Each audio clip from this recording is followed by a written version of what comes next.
Viewers welcome back in our program. जी doctor साहब, end वाले इशू तो पहला ਅਸੀਂ ਅੱਜ ਵੀ ਆਪਣੇ ਦਰਸ਼ਕਾਂ ਦੇ ਫੇਸਬੁੱਕ ਮੈਸੇਜ ਲਵਾਂਗੇ। ਜੀ ਡਾਕਟਰ ਸਾਹਿਬ। ਵੀਰ ਸੁਰਜੀਤ ਸਿੰਘ ਕਾਲੋਂ ਲਿਖਦੇ ਨੇ, ਕੈਟਾਲੋਨੀਆ ਨੇ ਆਜ਼ਾਦੀ ਦਾ ਐਲਾਨ ਕਰ ਦਿੱਤਾ ਹੈ। ਭਾਰਤ ਮਾਤਾ ਦੇ ਭਗਤਾਂ ਨੂੰ ਵੀ ਮਿਰਚਾਂ ਲੱਗਣੀਆਂ ਸ਼ੁਰੂ ਹੋ ਗਈਆਂ ਕਿ ਭਾਰਤ ਵੀ ਨਹੀਂ ਬਚਣਾ।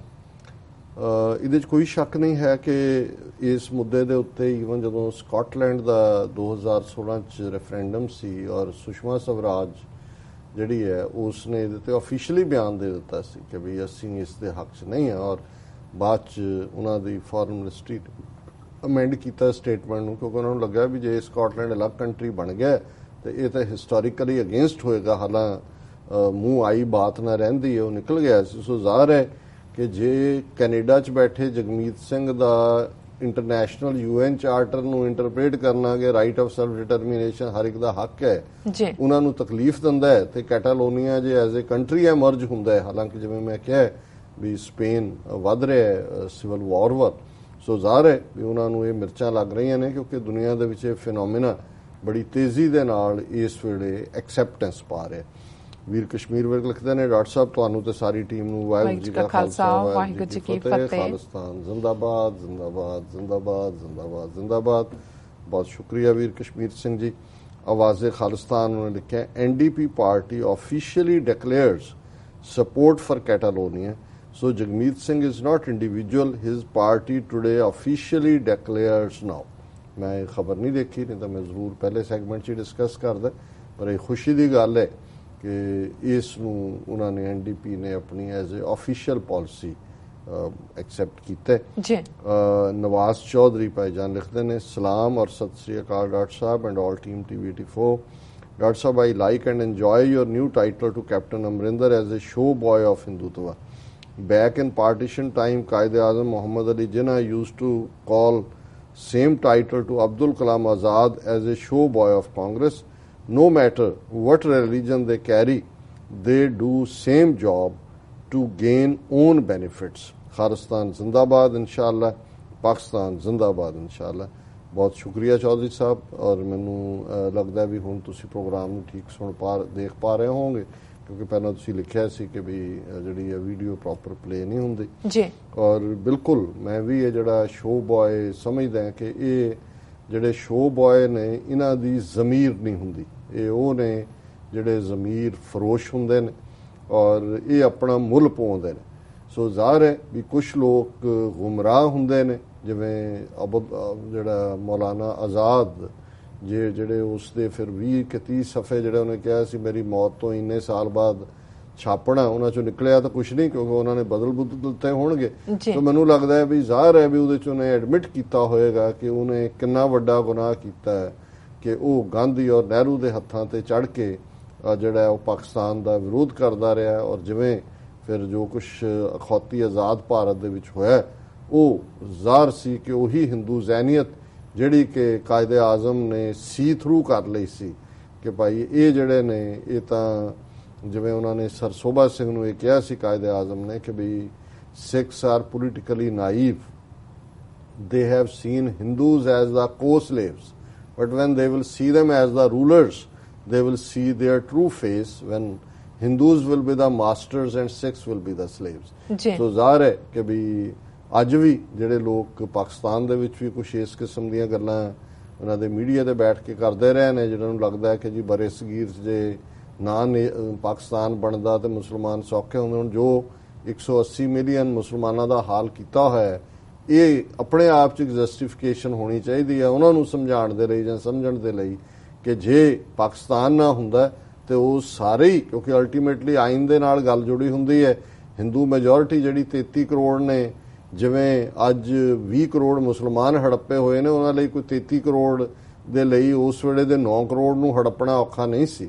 ਜੋ ਹਾਲ ਸਿੱਖਾਂ ਦਾ ਕਰ ਦਿੱਤਾ ਅਸੀਂ ਵੀ ਇਤਬਾਰ ਕੀਤਾ। ਸੋ ਬਹੁਤ ਸ਼ੁਕਰੀਆ ਚੌਧਰੀ ਸਾਹਿਬ। ਸੁਰਜੀਤ ਸਿੰਘ ਕਾਣੋ ਫਿਰ ਖਾਲਿਸਤਾਨ ਜ਼ਿੰਦਾਬਾਦ। ਪਰਮਿੰਦਰ ਸਿੰਘ ਵਾਹਿਗੁਰੂ ਜੀ ਕਾ ਖਾਲਸਾ ਵਾਹਿਗੁਰੂ ਜੀ ਕੀ ਫਤਿਹ ਲਿਖਦੇ ਨੇ। ਔਰ ਦੂਸਰੇ ਸੈਗਮੈਂਟ 'ਚ ਸੁਰਜੀਤ ਸਿੰਘ ਕਾਣੋ, ਕਸ਼ਮੀਰ ਨੂੰ ਵੀ ਆਜ਼ਾਦੀ ਮਿਲਣੀ ਚਾਹੀਦੀ ਹੈ। ਬਿਲਕੁਲ ਕਸ਼ਮੀਰੀ ਭਾਰਤੀ ਕਬਜ਼ੇ ਤੋਂ ਆਜ਼ਾਦ ਹੋਣ ਲਈ ਸੰਘਰਸ਼ੀਲ ਨੇ। ਇਨਾਮੁਲ ਹਕ ਖਾਲਿਸਤਾਨ ਜ਼ਿੰਦਾਬਾਦ। ਔਰ ਇਨਾਮੁਲ ਹਕ ਸਾਹਿਬ ਨੇ ਸਾਨੂੰ ਇੱਕ ਬੜੀ ਅੱਛੀ ਵੀਡੀਓ ਜਿਹੜੀ ਕਿ ਇੱਕ ਪਾਕਿਸਤਾਨੀ ਬੀਬੀ ਜਿਹੜੇ ਨੇ, ਉਹਨਾਂ ਦਾ ਮੈਂ ਨਾਂ ਨਹੀਂ ਪੈਨ ਡਾਊਨ ਕਰ ਸਕਿਆ, ਉਹਨਾਂ ਨੇ ਖਾਲਿਸਤਾਨ ਦੇ ਹੱਕ 'ਚ ਸਿੱਖ ਭਰਾਵਾਂ ਦੇ ਲਈ ਔਰ ਬੜੇ ਭਾਵਕ ਹੋ ਕੇ ਬੜੀ ਖੂਬਸੂਰਤ ਪੰਜਾਬੀ ਦੇ ਵਿੱਚ ਉਹਨਾਂ ਨੇ ਉਹ ਮੈਸੇਜ ਆਪਣੇ ਫੇਸਬੁੱਕ ਤੇ ਪੋਸਟ ਕੀਤਾ। ਅਸੀਂ ਉਹਨਾਂ ਦਾ ਵੀ ਸ਼ੁਕਰੀਆ ਅਦਾ ਕਰਦੇ ਹਾਂ ਔਰ ਬੀਬੀ ਦਾ ਵੀ। ਅਦੀਲ ਤਨਹਾ ਪਾਕਿਸਤਾਨ ਖਾਲਿਸਤਾਨ, ਬਹੁਤ ਸ਼ੁਕਰੀਆ ਅਦੀਲ ਜੀ। ਇਨਾਮੁਲ ਹਕ ਉਹਨਾਂ ਨੇ ਸ਼ਾਇਦ, ਹਾਂ ਉਹਨਾਂ ਦਾ ਬੀਬੀ ਦਾ ਨਾਂ ਹੈ ਸਾਜਿਦਾ ਅਹਿਮਦ, ਇਹ ਚੇਅਰਪਰਸਨ ਨੇ IPI ਦੇ। ਅੱਜ ਫਿਰ ਉਹਨਾਂ ਨੇ ਲਿੰਕ ਪੋਸਟ ਕੀਤਾ ਜੀ। ਔਰ ਵਾਹਿਗੁਰੂ ਜੀ ਦੀ ID ਤੋਂ ਡਾਕਟਰ ਸਾਹਿਬ ਜੀ, please tell all viewers that we pass all the tests United Nations rules on the creation of nations come on my Sikh brothers and sisters। ਬਿਲਕੁਲ ਠੀਕ ਹੈ, ਸਿੱਖ ਤਾਂ ਜਨਮ ਤੋਂ ਹੀ ਆਜ਼ਾਦ ਕੌਮ ਨੇ ਔਰ ਬਿਲਕੁਲ ਜੋ UN ਦਾ ਚਾਰਟਰ ਜਾਂ UN ਦੇ ਕਾਨੂੰਨ ਜਿਹੜੇ ਕਿ ਇੱਕ ਆਜ਼ਾਦ ਨੇਸ਼ਨ ਹੋਣ ਦਾ, ਇੱਕ ਲੈਂਗੁਏਜ, ਇੱਕ ਖਿੱਤਾ ਜਿੱਥੇ ਅਸੀਂ ਮੈਜੋਰਿਟੀ 'ਚ ਹੈ, ਕਲੈਕਟਿਵ ਸਾਡੀ ਪਰਸੀਕਿਊਸ਼ਨ, ਕਲੈਕਟਿਵ ਹਿਸਟਰੀ ਔਰ ਹਰ ਚੀਜ਼, ਔਰ ਤੀਸਰੀ ਕੌਮ 47 ਤੋਂ ਪਹਿਲਾਂ ਜਿਹੜੀ ਟ੍ਰਾਂਸਫਰ ਆਫ ਪਾਵਰ ਨੈਗੋਸ਼ੀਏਸ਼ਨ ਸੀ ਉਹਦੇ 'ਚ ਅਸੀਂ ਤੀਸਰੀ ਧਿਰ ਸੀ।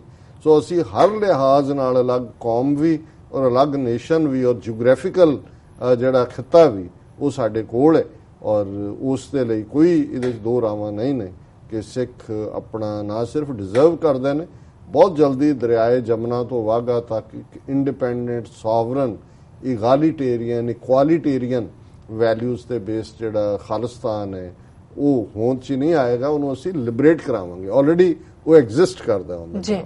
ਜੀ ਡਾਕਟਰ ਸਾਹਿਬ, ਮੇਰੇ ਖਿਆਲ ਟਾਈਮ ਤੇ ਹੋ ਗਿਆ, ਅਸੀਂ ਚਾਹਾਂਗੇ ਕਿ ਤੁਸੀਂ ਅੱਜ ਦਾ ਵਿਚਾਰ ਸਾਡੇ ਦਰਸ਼ਕਾਂ ਨਾਲ ਸਾਂਝਾ ਕਰ ਦਿਓ। ਥਰਡ ਸਬਜੈਕਟ ਤਾਂ ਮੈਨੂੰ ਭੁੱਲ ਹੀ ਗਿਆ ਕਿ ਮੈਂ ਤਾਂ ਮੈਸੇजेस ਜੀ ਉਲਝ ਗਿਆ, ਪਰ ਮੈਂ ਕੁਇਕਲੀ, ਕਿਉਂਕਿ ਸ਼ਾਇਦ ਹੋ ਸਕਦਾ ਪੋਸਟ ਕੀਤਾ ਹੋਇਆ ਉਹਨਾਂ ਨੇ, ਸੌਦਾ ਸਾਹਿਬ ਨੂੰ ਲੈ ਕੇ ਜਿਵੇਂ ਹਰਿਆਣਾ ਅਸੈਂਬਲੀ ਦੇ ਵਿੱਚ ਉਹਨਾਂ ਨੂੰ ਸ਼ਰਧਾਂਜਲੀ ਵੀ ਦਿੱਤੀ ਗਈ ਜਿਹੜੇ ਮਾਰੇ ਗਏ ਗੋਲੀ ਨਾਲ, ਓਬੀਚੁਰੀ, ਔਰ ਇਹ ਇਨਸਿਸਟ ਕੀਤਾ BJP ਨੇ ਕਿ ਵੀ ਇਹ ਜਿਹੜੇ ਨੇ ਇਹਨਾਂ ਨੂੰ ਜਿਹੜੇ ਵਿਕਟਮ ਨੇ ਮਰੇ ਉਹਨਾਂ ਦੇ ਪਰਿਵਾਰਾਂ ਨੂੰ ਨੌਕਰੀਆਂ ਵੀ ਦਿੱਤੀਆਂ ਜਾਣ, ਕੰਪਨਸੇਸ਼ਨ ਵੀ ਦਿੱਤਾ ਜਾਏ। ਔਰ ਈਵਨ ਟ੍ਰਿਬਿਊਨ ਦੀ ਸਟੋਰੀ ਹੈ ਕਿ governments difference to Dera Sacha Sauda was obvious. ਸੋ ਇਸ ਮਾਮਲੇ 'ਚ BJP ਔਰ ਕਾਂਗਰਸ ਇਹ ਨੇ ਵੀ ਉਹਨੂੰ ਪ੍ਰੋਟੈਕਟ ਕੀਤਾ, ਉਹਦੇ ਤੋਂ ਵੋਟਾਂ ਲਈਆਂ ਔਰ ਉਹਦੇ ਲਈ ਜਿਹੜਾ ਉਹਨੂੰ ਕਿਵੇਂ ਉਹਨਾਂ ਨੇ ਬਚਾਅ ਕੀਤਾ ਹਰ ਇਨਕੁਆਰੀ ਤੋਂ, ਮਰਡਰਸ ਤੋਂ ਬਚਾਉਣ। ਪਰ ਮਰਨ ਤੋਂ ਬਾਅਦ ਵੀ ਹਰਿਆਣਾ ਅਸੈਂਬਲੀ ਦਾ ਸੈਸ਼ਨ ਚੱਲ ਰਿਹਾ ਔਰ ਉਹਦੇ 'ਚ ਵੀ ਉਹਨਾਂ ਨੂੰ ਮਾਰੇ ਗਿਆ ਨੂੰ ਸ਼ਰਧਾਂਜਲੀ ਵੀ ਦਿੱਤੀ ਓਬੀਚੁਰੀ, ਉਹ ਮਾਰਸ਼ਲ ਅਰਜਨ ਸਿੰਘ ਦੇ ਨਾਲ ਉਹਨੂੰ ਕੰਪੇਅਰ ਕਰਕੇ, ਔਰ ਉਹਨਾਂ ਦੇ ਲਈ ਜਿਹੜਾ ਉਹ ਕੰਪਨਸੇਸ਼ਨ ਔਰ ਜੌਬ ਉਹਨਾਂ ਦੇ ਲਈ ਜਿਨ੍ਹਾਂ ਨੇ ਵਾਇਲੈਂਸ ਕੀਤੀ ਪੰਚਕੂਲਾ ਦੇ ਵਿੱਚ। ਸੋ ਜ਼ਾਹਰ ਹੈ ਕਿ ਵੀ ਕਿਸੇ ਨੂੰ ਭੁਲੇਖਾ ਨਹੀਂ ਹੋਣਾ ਚਾਹੀਦਾ ਵੀ ਇਹਨਾਂ ਦਾ ਆਧਾਰ ਕੀ ਹੈ ਔਰ ਕਿਵੇਂ ਇਹਨਾਂ ਨੇ ਇਸ ਸਾਰੇ ਨੂੰ ਏਜੰਸੀਆਂ ਨਹੀਂ, ਇਹਨਾਂ ਪੋਲੀਟੀਕਲ ਪਾਰਟੀਜ਼ ਦੀ ਮਦਦ ਨਾਲ ਬਿਲਡ ਕੀਤਾ। ਜੀ ਡਾਕਟਰ ਸਾਹਿਬ, ਅੱਜ ਦੇ ਵਿਚਾਰ ਬਾਰੇ ਤੁਸੀਂ ਕੀ ਕਹਿਣਾ ਚਾਹੋਗੇ? ਦੇਖੋ, ਅੱਜ ਦਾ ਲਾਸਟ ਸਾਡੇ ਪ੍ਰੋਗਰਾਮ 'ਚ ਅਸੀਂ ਬਾਬਾ ਫਰੀਦ ਜੀ ਦੀ ਬਾਣੀ ਨੂੰ, ਉਹਨਾਂ ਦੇ ਕਲਾਮ ਨੂੰ ਵਿਚਾਰ ਅਧੀਨ ਲਿਆਂਦੇ ਔਰ ਅੱਜ ਅਸੀਂ 3 ਸ਼ਲੋਕ ਉਹਨਾਂ ਦੇ 102 ਨੰਬਰ, 103 ਔਰ 104 ਬੇਸ਼ੱਕ ਉਹ ਮਹੱਲਾ ਤੀਸਰੇ ਪਾਤਸ਼ਾਹ ਦਾ ਰਚਿਆ, ਪਰ ਉਹਨਾਂ ਨੇ ਗੁਰੂ ਅਰਜਨ ਸਾਹਿਬ ਨੇ ਇਹਨਾਂ ਨੂੰ ਬਾਬਾ ਫਰੀਦ ਜੀ ਦੇ ਖਾਤੇ 'ਚ ਰੱਖਿਆ ਜੀ। ਔਰ ਇਹ ਦੋਨੋਂ ਹੀ ਪਹਿਲੇ ਸ਼ਲੋਕ 'ਚ ਬਾਬਾ ਫਰੀਦ ਦੇ ਮੌਤ ਨੂੰ ਯਾਦ ਕਰਵਾਉਂਦੇ ਨੇ ਔਰ ਗੁਰੂ ਅਮਰਦਾਸ ਜੀ ਨੇ ਫਿਰ ਉਸ ਦੇ ਉੱਤੇ ਹੀ ਕਿ ਭਾਈ ਕਿਵੇਂ ਰੱਬ ਨੂੰ ਪਾਇਆ ਜਾ ਸਕਦਾ ਹੈ। ਸੋ ਪਹਿਲਾ ਸ਼ਲੋਕ ਹੈ ਬਾਬਾ ਫਰੀਦ ਦਾ, ਫਰੀਦਾ ਰੁੱਤ ਫਿਰੀ ਵਣ ਕੰਬਿਆ, ਪੱਤ ਝੜੇ ਚੜ ਪਾਹੇ, ਚਾਰੇ ਕੁੰਡਾਂ ਢੂੰਡੀਆਂ, ਰਹਿਣ ਕਿਥਾਹੂ ਨਾਹੀਂ। ਹੁਣ ਪੰਜਾਬ ਦੇ ਵਿੱਚ 6 ਰੁੱਤਾਂ ਬੜੀ ਤੇਜ਼ੀ ਦੇ ਨਾਲ ਆਉਂਦੀਆਂ ਔਰ ਅਸੀਂ ਦੇਖਦੇ ਹਾਂ ਕਿ ਜਦੋਂ ਪੱਤ ਝੜ ਆਉਂਦੀ ਹੈ ਥੋੜੀ ਹਵਾ ਵੀ ਹੁੰਦੀ ਹੈ ਤੇ ਦਰਖਤ ਹਿਲਦਾ ਹੈ, ਪੱਤੇ ਥੱਲੇ ਡਿੱਗਦੇ ਨੇ ਔਰ ਉਹਨੂੰ ਉਹਨਾਂ ਨੇ ਖੂਬਸੂਰਤ ਲਹਿੰਦੀ ਪੰਜਾਬੀ ਦੇ ਵਿੱਚ ਫਰੀਦਾ ਰੁੱਤ ਫਿਰੀ ਕਿ ਮੌਸਮ ਬਦਲਿਆ, ਵਣ ਕੰਬਿਆ ਕਿ ਦਰਖਤ ਜਿਹੜਾ ਹੈ, ਜੰਗਲ ਜਿਹੜਾ ਹੈ ਉਸ ਦੇ ਵਿੱਚ ਕੰਬੜੇ ਹੈ ਉਸ ਹਵਾ ਦੀ, ਪੱਤ ਝੜੇ ਚੜ ਪਾਹੇ, ਪੱਤੇ ਜਿਹੜੇ ਨੇ ਝੜ ਕੇ ਪੈ ਰਹੇ ਨੇ।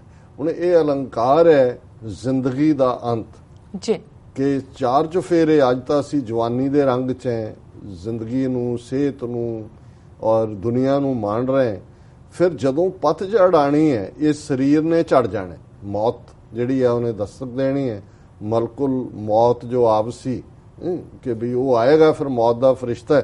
ਬਾਬਾ ਫਰੀਦ ਯਾਦ ਕਰਵਾਉਂਦੇ ਨੇ, ਫਰੀਦਾ ਰੁੱਤ ਫਿਰੀ ਵਣ ਕੰਬਿਆ, ਪੱਤ ਝੜੇ ਚੜ ਪਾਹੇ, ਚਾਰੇ ਕੁੰਡਾਂ ਢੂੰਡੀਆਂ, ਰਹਿਣ ਕਿਥਾਹੂ ਨਾਹੀਂ। ਹੁਣ ਜਦੋਂ ਮੌਤ ਆ ਜਾਂਦੀ ਹੈ ਫਿਰ ਚਾਰੇ ਕੁੰਡਾ ਆਲ ਦਾ 4 ਡਾਇਰੈਕਸ਼ਨਸ ਵੀ ਤੁਸੀਂ ਕਿਤੇ ਭੱਜ ਲਓ, ਤੁਹਾਨੂੰ ਕਿਤੇ ਢੋਈ ਨਹੀਂ ਮਿਲਣੀ ਹੈ। ਅਲਟੀਮੇਟਲੀ ਮੌਤ ਸਰਟਨਟੀ ਹੋਣੀ ਹੈ, ਤੁਸੀਂ ਕਿਤੇ ਹੋਵੋਗੇ ਉਹਨੇ ਤੁਹਾਨੂੰ ਲੈ ਜਾਣਾ ਮਲਕੁਲ ਮੌਤ ਨੇ, ਜਾਂ ਅਜ਼ਰਾਇਲ ਫਰਿਸ਼ਤਾ ਜਿਹਨੂੰ ਗੁਰੂ ਨਾਨਕ ਸਾਹਿਬ ਨੇ ਫਰਮਾਇਆ ਸੀ ਮਮ ਸਰ ਮੂਏ ਅਜ਼ਰਾਇਲ ਗ੍ਰਿਫਤੇ ਦਿਲ ਹੀਚ ਨਾਦਾਨੀ, ਕਿ ਮੇਰੇ ਸਿਰ ਦੇ ਵਾਲ ਇਜ਼ਰਾਇਲ ਮੌਤ ਦੇ ਫਰਿਸ਼ਤੇ ਨੇ ਫੜੇ ਹੋਏ ਨੇ ਤੇ ਹੇ ਦਿਲ ਤੈਨੂੰ ਅਜੇ ਵੀ ਇਸ ਗੱਲ ਦਾ ਭੈ ਨਹੀਂ ਹੈ। ਦੂਸਰਾ ਸ਼ਲੋਕ ਫਿਰ ਹੁਣ ਇਹ ਮੌਤ ਦੀ ਸਰਟਨਟੀ ਤੋਂ ਬਾਅਦ ਬਾਬਾ ਫਰੀਦ ਆਪਣੇ ਵੱਲ ਅੰਦਰ ਵੱਲ ਝੁਕਦੇ ਨੇ ਤੇ ਫਿਰ ਉਹ ਫਰਮਾਉਂਦੇ ਨੇ ਫਰੀਦਾ ਪਾੜ ਪਟੋਲਾ ਧੱਜ ਕਰੀ ਕੰਬਲੜੀ ਪਹਿਰਿਓ ਜਿਨ ਹੀ ਵੇਸੀ ਸ਼ੌ ਮਿਲੇ ਸੇਈ ਵੇਸ ਕਰਿਓ। ਪਟੋਲਾ ਐਕਚੁਅਲੀ ਜਿਹੜਾ ਪੱਟ ਰੇਸ਼ਮ ਨੂੰ ਕਹਿੰਦੇ ਨੇ, ਔਰ ਸਾਡੇ ਖਿੱਤੇ 'ਚ ਔਰਤਾਂ ਜਿਹੜੀਆਂ ਨੇ ਉਹ ਸਿਰ ਢੱਕ ਕੇ ਰੱਖਦੀਆਂ ਨੇ ਜੀ। ਪਟੋਲਾ ਰੇਸ਼ਮ ਦੇ ਕੱਪੜੇ ਨਾਲ ਢੱਕਿਆ ਹੋਇਆ ਜਿਹੜਾ ਕੱਪੜਾ ਹੈ ਜਿਸ ਨਾਲ ਸਿਰ ਢੱਕਿਆ ਉਹਨੂੰ ਪਟੋਲਾ ਕਹਿੰਦੇ ਨੇ।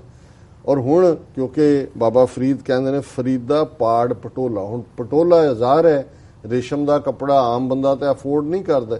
ਸੋ ਇਹ ਅਮੀਰੀ ਔਰ ਗਰੀਬੀ ਦੇ ਜੀਵਨ ਦੀ ਗੱਲ ਹੈ। ਉਹ ਕਹਿੰਦੇ ਨੇ ਵੀ ਤੂੰ ਜਿਹੜੇ ਬੜੇ ਖੂਬਸੂਰਤ ਕੱਪੜਿਆਂ ਦੇ ਵਿੱਚ ਆਪਣੇ ਆਪ ਨੂੰ ਲਪੇਟ ਕੇ ਇੱਕ ਇਆਸ਼ੀ ਦਾ ਜੀਵਨ ਜੀ ਰਿਹਾ, ਫਰੀਦਾ ਪਾੜ ਪਟੋਲਾ, ਉਹਨੂੰ ਪਾੜ ਦੇ ਇਸ ਪਟੋਲੇ ਨੂੰ, ਧੱਜ ਕਰੀ, ਧੱਜ ਕਹਿੰਦੇ ਨੇ ਲੀਰਾਂ ਨੂੰ, ਕਿ ਵੀ ਲੀਰਾਂ ਕਰਦੇ ਇਸ ਸਾਰੇ ਨੂੰ, ਕੰਬਲੜੀ ਪਹਿਰਿਓ। ਹੁਣ ਜ਼ਾਹਰ ਹੈ ਕਿ ਦਰਵੇਸ਼ੀ ਦੇ ਨਾਲ ਫਕੀਰੀ ਦੇ ਨਾਲ ਮੋਟਾ ਠੁੱਲਾ ਕੰਬਲ, ਜਾਂ ਈਵਨ ਕਈਆਂ ਦਾ ਕਹਿਣਾ ਹੈ ਕਿ ਵੀ ਜਿਹੜਾ ਸੂਫੀ ਸ਼ਬਦ ਹੈ ਉਹ ਸੂਫ ਤੋਂ ਆਇਆ ਹੈ, ਜਿਹੜਾ ਮੋਟਾ ਕੰਬਲ ਟਾਈਪ ਜਿਹੜਾ ਉਸ ਨੂੰ ਕਰਨ ਦਾ। ਬਾਬਾ ਫਰੀਦ ਕਹਿੰਦੇ ਨੇ ਵੀ ਪਾੜ ਦੇ ਇਹ ਰੇਸ਼ਮ ਵਾਲੇ ਔਰ ਆਰਾਮ ਦੇ ਕੱਪੜੇ ਕੰਬਲੀ ਪਾ ਲੈ, ਜਿਨੀ ਵੇਸੀ ਸ਼ੌ ਮਿਲੇ ਸਹੀ ਵੇਸ ਕਰਿਓ, ਕਿ ਜਿਹਦੇ ਨਾਲ ਰੱਬ ਮਿਲੇ ਮੈਂ ਉਹੀ ਹੁਣ ਪਹਿਰਾਵਾ ਪਾਣਾ, ਉਸ ਦੇ ਵਿੱਚ ਹੀ ਜਿਹੜਾ ਰੱਬ ਨੂੰ ਰਿਝਾਣਾ।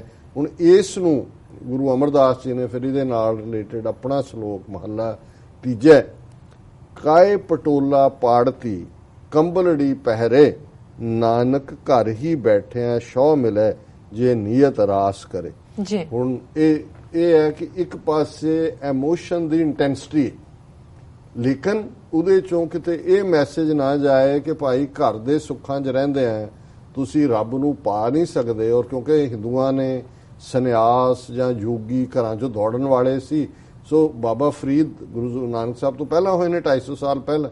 ਹੁਣ ਗੁਰੂ ਅਮਰਦਾਸ ਜੀ ਨੇ ਉਸ ਭਾਵਨਾ ਨੂੰ ਕਿ ਬਈ ਹੈ ਤਾਂ ਇਹ ਪਿਆਰ ਦੀ ਤਰੰਗ ਹੈ, ਰੱਬ ਨੂੰ ਕਿਵੇਂ ਮਿਲਣਾ, ਪਰ ਕਿਤੇ ਇਹਦਾ ਇਹ ਮੈਸੇਜ ਨਾ ਹੋਏ ਕਿ ਭਾਈ ਚੰਗੇ ਕੱਪੜਿਆਂ 'ਚ ਜਾਂ ਚੰਗਾ ਜੀਵਨ ਜਿਉਂਦਿਆਂ ਤੁਸੀਂ ਰੱਬ ਨੂੰ ਨਹੀਂ ਪਾ ਸਕਦੇ। ਗੁਰੂ ਅਮਰਦਾਸ ਜੀ ਨੇ ਫਰਮਾਇਆ ਕਾਏ ਪਟੋਲਾ ਪਾੜਤੀ ਕੰਬਲੜੀ ਪਹਿਰੇ, ਵੀ ਕਿਉਂ ਪਾੜਨਾ ਪਟੋਲਾ ਤੇ ਕੰਬਲੀ ਕਿਉਂ ਲੈਣੀ ਹੈ, ਨਾਨਕ ਘਰ ਹੀ ਬੈਠਿਆਂ ਸ਼ੌ ਮਿਲੇ, ਕਿ ਵੀ ਗ੍ਰਸਤ ਵਿੱਚ ਰਹਿੰਦੇ ਆ ਹੱਸਣਦੇ ਆ ਖੇਲਣਦੇ ਆ ਪਹਿਨਣਦੇ ਆ ਖਾਵੰਦੇ ਆ ਵਿੱਚੇ ਹੋਵੇ ਮੁਕਤ। ਇਹ ਸਿੱਖੀ ਦਾ ਸਿਧਾਂਤ ਹੈ ਕਿ ਹੱਸਦੇ ਆ ਖੇਡਦੇ ਆ ਖਾਂਦੇ ਆ ਪਹਿਨਦੇ ਆ ਵੀ ਤੁਸੀਂ ਰੱਬ ਨੂੰ ਪਾ ਸਕਦੇ ਹੋ ਜੇ ਨੀਅਤ, ਨਾਨਕ ਘਰ ਹੀ ਬੈਠਿਆਂ ਸ਼ੌ ਮਿਲੇ ਜੇ ਨੀਅਤ ਰਾਸ ਕਰੇ, ਕਿ ਮਨ ਸਾਫ਼, ਨੀਅਤ ਸਾਫ਼ ਤੇ ਨੀਅਤ ਰਾਸ। ਹੁਣ ਜਿਵੇਂ ਕਹਿੰਦੇ ਰਾਹੇ ਰਾਸ, ਜਿਹਨੂੰ ਰਹਿ ਰਾਸ ਕਹਿੰਦੇ, ਰਾਹੇ ਰਾਸ ਤੋਂ ਹੀ ਆਇਆ ਕਿ ਠੀਕ ਰਸਤਾ। ਹੁਣ ਠੀਕ ਰਸਤਾ ਰਾਹੇ ਰਾਸ ਹੈ ਜੇ ਤੁਹਾਡੀ ਨੀਅਤ ਸਾਫ਼ ਹੈ, ਇਮਾਨਦਾਰੀ ਹੈ, ਤੁਹਾਡੇ ਜੀਵਨ ਦੇ ਅੰਦਰ ਅਮਲ ਹੈ, ਪ੍ਰੈਕਟੀਕੈਲਿਟੀ ਹੈ, ਜਿਹਨੂੰ ਅਲਾਮਾ ਇਕਬਾਲ ਨੇ ਕਿਹਾ ਸੀ ਕਿ ਅਮਲ ਸੇ ਜ਼ਿੰਦਗੀ बनती है, जन्नत भी जहन्नम भी, ये खाकी अपनी फितरत से ना ਨੂਰੀ है ना ਨਾਰੀ ਹੈ। ਨਾਰੀ ਅੱਗ ਨੂੰ ਕਹਿੰਦੇ ਨੇ ਕਿ ਵੀ ਇਹ ਨੂਰ ਔਰ ਨਾਰ ਇਹ ਆਪਣੀ ਅਮਲ ਦੇ ਨਾਲ ਜੁੜਿਆ ਹੋਇਆ। ਸੋ ਬਾਬਾ ਅਮਰਦਾਸ ਜੀ ਫਰਮਾਉਂਦੇ ਨੇ ਨਾਨਕ ਘਰ ਹੀ ਬੈਠਿਆਂ ਸ਼ੌ ਮਿਲੇ ਜੇ ਨੀਅਤ ਰਾਸ ਕਰੇ। ਸੋ ਇਸ ਵੀਕਐਂਡ ਦੇ ਅਖੀਰਲੇ ਪ੍ਰੋਗਰਾਮ ਤੇ ਅਸੀਂ ਆਪਣੇ ਸਾਰੇ ਦਰਸ਼ਕਾਂ ਨੂੰ ਵੈਲ ਵਿਸ਼ੇਸ, ਵੀਕਐਂਡ ਤੁਹਾਡਾ ਚੰਗਾ ਹੋਏ, ਸੁਹਾਣਾ ਹੋਏ। ਔਰ ਨਿਊਯਾਰਕ ਨਿਊ ਜਰਸੀ ਵਾਲਿਆਂ ਨੂੰ, ਕਨੈਟੀਕਟ ਵਾਲਿਆਂ ਨੂੰ ਵੀ ਅਪੀਲ ਹੈ ਵੀ ਐਤਵਾਰ ਤੁਹਾਡੇ ਦੀਦਾਰ ਗੁਰਦੁਆਰਾ ਰਿਚਮੰਡ ਹਿਲ ਕਲਚਰਲ ਸੁਸਾਇਟੀ 'ਚ ਜ਼ਰੂਰ ਹੋਣ। ਜੀ doctor Sahib, same to you doctor ਸਾਹਿਬ। ਇੱਥੇ ਲੈਣੇ ਆਪਣੇ ਦਰਸ਼ਕਾਂ ਕੋਲੋਂ ਵਿਦਾ। ਵੀਅਰਸ, ਸਾਡੇ ਪ੍ਰੋਗਰਾਮ ਦਾ ਸਮਾਂ ਇੱਥੇ ਸਮਾਪਤ ਹੁੰਦਾ ਹੈ। ਤੁਸੀਂ ਆਪਣੀ ਰਾਏ ਤੇ ਸੁਝਾਅ ਸਾਨੂੰ ਭੇਜਣਾ ਭੁੱਲਣਾ ਸਾਡੇ ਇਸ ਪਤੇ ਤੇ sos@tv24.tv ਤੇ ਅਸੀਂ ਆਪਣਾ ਪ੍ਰੋਗਰਾਮ ਲੈ ਕੇ ਫਿਰ ਦੁਬਾਰਾ ਹਾਜ਼ਰ ਹੋਵਾਂਗੇ। ਤਦ ਤੱਕ ਲਈ ਮੈਨੂੰ ਤੇ ਆਪਣਾ ਸੁਣਾ ਗਿਆ ਦਿਓ। ਵੇਖਦੇ ਰਹੋ ਟੀਵੀ ਰਿਫੋ। ਬੁਲਾ ਦਿਓ ਫਤਿਹ। ਵਾਹਿਗੁਰੂ ਜੀ ਕਾ ਖਾਲਸਾ, ਵਾਹਿਗੁਰੂ ਜੀ ਕੀ ਫਤਿਹ। ਵਾਹਿਗੁਰੂ ਜੀ ਕੀ ਫਤਿਹ।